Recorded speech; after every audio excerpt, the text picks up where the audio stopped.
Destination, Earth. Speed, 120 miles an hour. Control, uncanny. A breath-catching display by the Red Devils, the British Army's free-fall parachute team, in cooperation with the American Golden Knights. Somehow, this graceful aerial skill is symbolic of man's ever-increasing mastery of the air.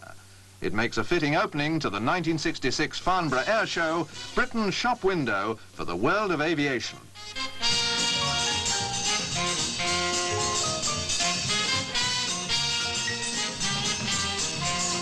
Many of the spectators must recall the days when they marvelled at the Vickers gun bus. And Farnborough's own SE-5A. Was it only 50 short years ago? Today, aviation, which already goes faster than sound, seems somehow to be going faster than time. Short's functional freighter, the Skyvan, is a far cry from the gun bus, the jet provost from the SE-5A. And 50 years ago, the Handley Page Herald wasn't even a dream. This, the 25th Air Show, attracts a record crowd of experts and businessmen from all over the world. And during the week, orders are placed worth over £60 million. The extent and variety of the display reflects Britain's continuing achievement in aviation. That trio of successful airliners, the BAC 111, one of Britain's top dollar earners. The graceful, comfortable Hawker Siddeley Trident.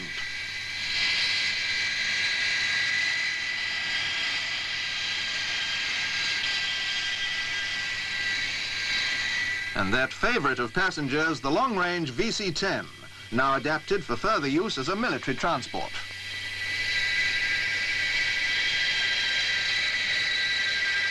There's a wide range of smaller craft like the Beagles, the Husky, that sturdy little all-rounder. The Mark 11, outstanding in tropical highland, and that go-ahead executive craft, the B206, in which 7 passengers can cruise at over 200 miles an hour for 1,000 miles or more. And Beagles will soon be catering for family flying with their new Beagle Pup, ideal for 2 adults and 2 children. Already over 200 people at the show intend to place orders when the list opens. And when the skies are full of Beagle Pups, there'll be more work than ever for the nippy little Wallace Autogyro, eminently suitable for traffic and police work, survey and search.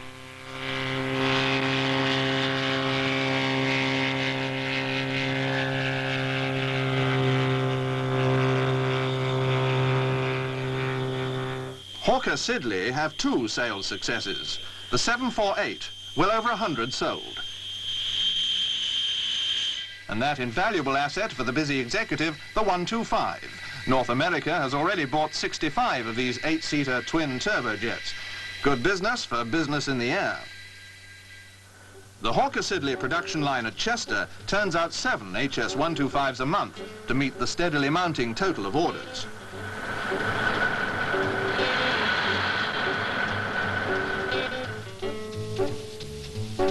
Handley Page looked like having a similar success with their newest design, the Jetstream. £14 million worth of these adaptable craft have already been ordered, 3/4 of them for overseas. There's big money in small planes too. The Britten-Norman Islander is already on order for West Africa and North and South America. 300 workers gave up their summer holidays to get the Islander production line rolling, and the British government is to help with the export development costs. Designed for simple operation, with wide application for developing countries, the Islander is a very practical, down-to-earth proposition. International cooperation is the keynote of aviation today. De Havilland of Canada display their Turbo Beaver, utility transport for 10 passengers or a ton of cargo, and the Twin Otter, 18 passengers or 2 tons of cargo. And their well-known Chipmunk offers a new development in cheap flying. It's powered by a standard industrial gas turbine from the British Rover Company, specially adapted for light aircraft. The engine runs on domestic paraffin and can save £800 in fuel costs over 1,000 hours flying. British aero engines are internationally famous, and the Rolls-Royce stand at Farnborough displays a wide range. Every 9 seconds, somewhere in the world, an airliner takes off or lands powered by Rolls-Royce engines. Planes like the Dutch Fokker Friendship, with its twin Rolls-Royce Dart turboprops, flying at Farnborough for the first time, along with other Western European aircraft, symbols of increasing international cooperation. There's the Breguet Atlantic, built by a consortium of 4 West European nations for maritime patrol work and powered by twin Rolls-Royce Tyne turboprops. Tyne turboprops also power another multinational plane, the Transall, one of the largest twin-engine transports in the world.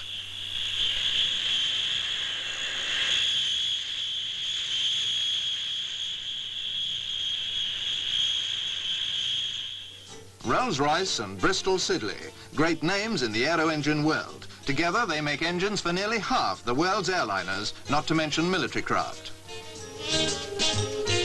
A single Bristol Siddeley Orpheus turbojet powers the Italian ground attack fighter, the Fiat G91. And a Bristol Siddeley Viper turbojet punches the Macchi jet trainer through the skies. While the Piaggio Douglas 808, a 10-seater executive craft, relies on twin rear-mounted Viper jets. Italy's Augusta Bell helicopter is powered by twin Bristol Siddeley Gnome engines. Twin Rolls-Royce Spey engines pack a wicked punch for the Buccaneer, the Royal Navy's low-level strike and reconnaissance aircraft. The Navy flies into Farnborough from the aircraft carrier HMS Hermes, squadrons of helicopters, gannets, Sea Vixens and Buccaneers.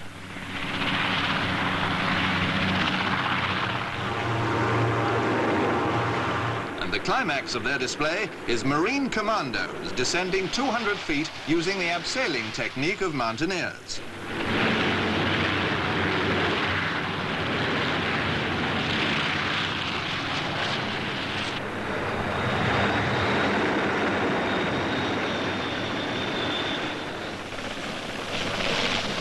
But helicopters are used in more leisurely, comfortable fashion to bring important visitors to the show, like His Royal Highness Prince Philip.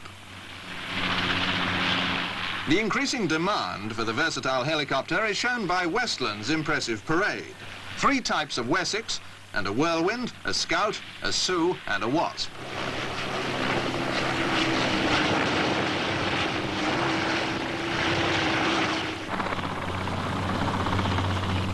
A new type of lifting rotor has been devised at Britain's national gas turbine establishment. The flapping blades of the helicopter are replaced by rigid circular blades powered by jet.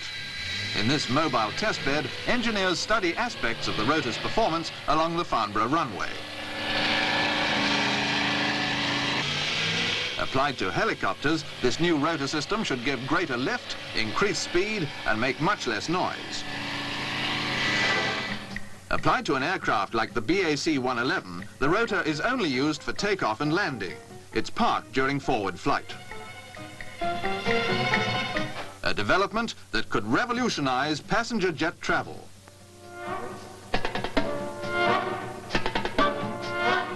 But for the moment, the most sophisticated example for vertical takeoff and landing aircraft is the Hawker Siddeley P1127 with its swivel jets. Its latest version, the Harrier, will soon be in service with the Royal Air Force.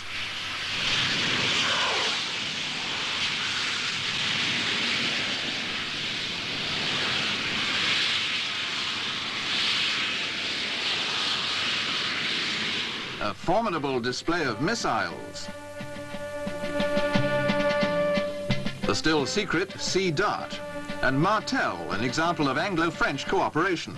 There'll be an anti-radar version and another version guided to its target through a TV eye in the missile's head. BAC show a model of their new mobile anti-aircraft system, the ET-316. But rockets also have peaceful scientific purposes. The Skylark attitude control system is a British achievement. The Hawker Siddeley Blue Streak forms the first stage of Europa 1, a satellite launcher being developed by the European Launcher Development Organization.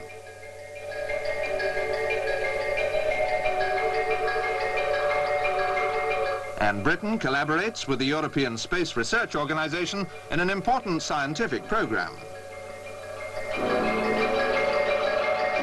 In 1967, America will launch the first all-British satellite, BAC's UK-3. While Farnborough sees a model of UK-3, scientists at BAC's Stevenage laboratory are at work on the satellite itself.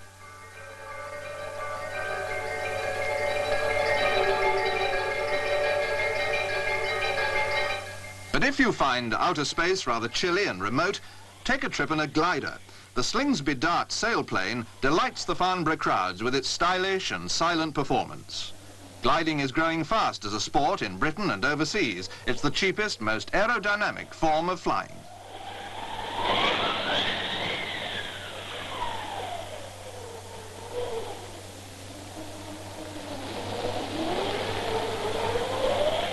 Undoubtedly, the biggest new development in civil aviation is the imminent approach of the giant supersonic airliner. 4 years ago, Britain and France joined resources to build Concorde. This mighty venture is fast becoming a reality. Into Farnborough flies the BAC 221, a research plane adapted and redesigned for high-speed tests of the Concorde Delta wing.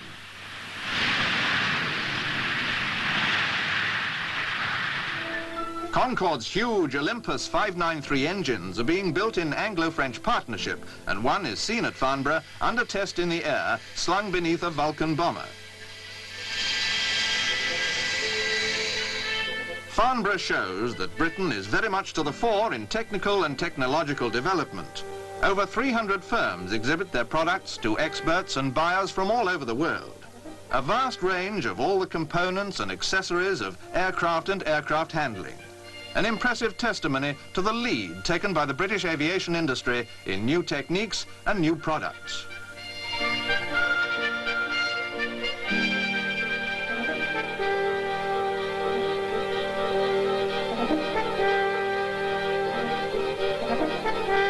To judge from the interest being taken by these youngsters, British aviation won't lack recruits in the future. But for the public at large, the main thing at Farnborough is the flying.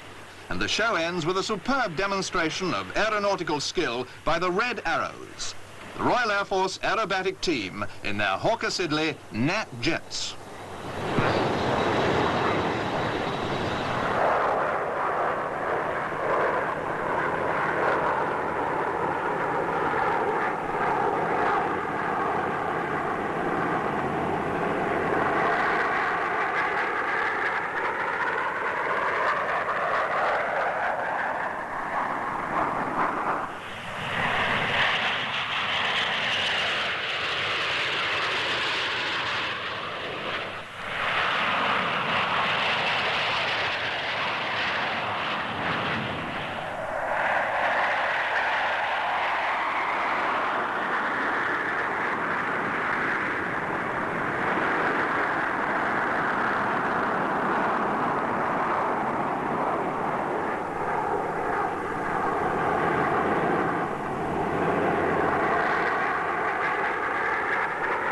As the roar of the jets dies away, the RAF Falcons open their parachutes after 10,000 feet of free fall and bring down the curtain on Farnborough 1966.